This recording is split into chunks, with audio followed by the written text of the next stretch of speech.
You shall never surrender. You shall never give up on your dreams. And never let obstacles weaken us and hinder our progress. Remember this. People may talk behind us. People may not believe in us.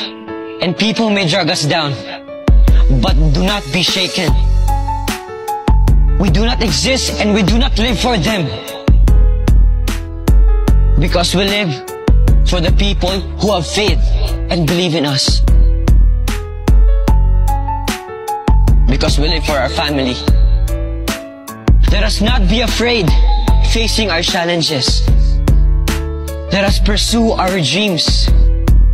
Mapapagod, pero hindi po susuko. Masusugatan, pero hindi aayaw. Mabibigo, pero hindi bibitaw.